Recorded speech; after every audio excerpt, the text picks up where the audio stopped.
La classification des PCS est un outil particulier. Nous allons donc la présenter. Elle a été élaborée en 1954 et modifiée en 1982 pour tenir compte des évolutions socio-professionnelles. C'est le principal instrument d'analyse de la structure sociale en France. La population va alors être classée en 6 groupes d'actifs et 2 groupes d'inactifs. Chaque groupe va alors être socialement homogène, des situations proches, mais aussi des comportements proches. Cette nomenclature va être multidimensionnelle. Ainsi, elle va classer la population en fonction de 7 critères. La profession, la position hiérarchique, la qualification, le statut, c'est-à-dire salarié ou indépendant. Pour les salariés, s'ils ont un emploi dans la fonction publique ou dans une entreprise. Et enfin, la taille de l'entreprise pour les indépendants. Et le dernier critère, c'est la nature de l'activité, agricole, artisanale, industrielle ou de service.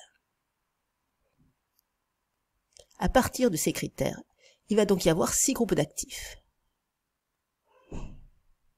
Le premier groupe socio-professionnel est celui des agriculteurs exploitants. 2 critères à la base de ce groupe, le statut indépendant et le travail dans le secteur primaire. Ces membres ont alors certaines caractéristiques, sont des indépendants qui exercent à titre professionnel une activité agricole. Le deuxième groupe est celui des artisans, commerçants et chefs d'entreprise de plus de 10 salariés. Là aussi, ils ont un statut indépendant. Cependant, leur secteur d'activité est le secteur secondaire ou tertiaire. Ici, ce sont des indépendants en dehors de l'agriculture. Troisième groupe socio-professionnel, celui des cadres et professions intellectuelles supérieures. Le critère commun est celui du diplôme, il est élevé. Et leur place dans la hiérarchie est là aussi élevée. Ce sont des individus qui appliquent des connaissances approfondies dans le domaine des sciences exactes ou humaines. Quatrième groupe, celui des professions intermédiaires. Leur statut est salarié et leur place est moyenne dans la hiérarchie. Ici, les caractéristiques, c'est qu'ils ont une position entre les cadres et les agents d'exécution. Cinquième groupe socio-professionnel, celui des employés. Ils sont salariés et leur qualification et la place dans la hiérarchie sont faibles. Ce sont alors des actifs qui travaillent sur des signes.